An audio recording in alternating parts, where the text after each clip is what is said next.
So, in other Trump news, he released a list of 20 conservative names for potential Supreme Court nominee picks if there were to be a vacancy.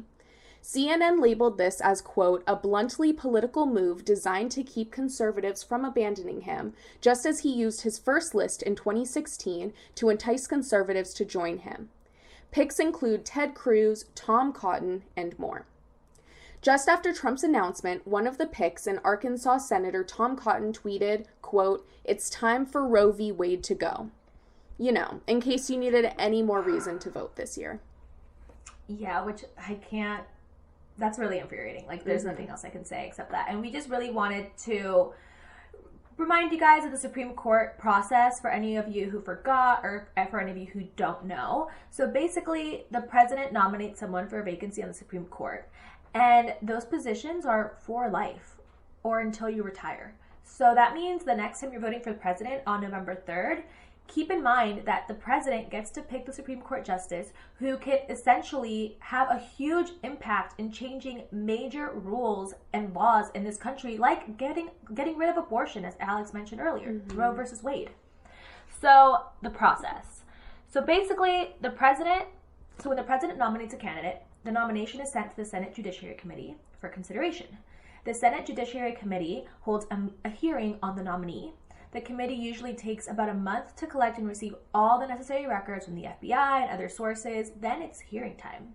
During the hearings, witnesses, both supporting and opposing the nomination, present their views. Senators question the nominee on his or her qualifications, judgment, and philosophy. This was very well publicized during the Brett Kavanaugh hearing because of his accusations that he sexually assaulted someone.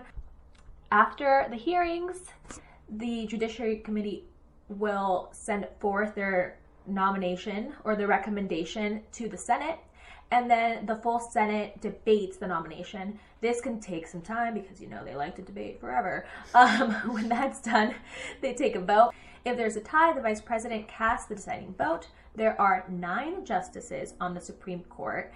And you'd think there'd be really a lot of requirements to be a Supreme Court justice. Well, not as many as you would think. So the Constitution does not specify qualifications for justices such as age, education, profession, or native-born citizenship.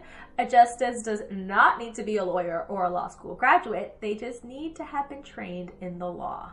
And that's so wild to me. I mean, even, Ted Cruz just tweeted yesterday because, obviously, everything going on with the wildfires and how one was started by a gender reveal party, which is so outdated at this point anyway.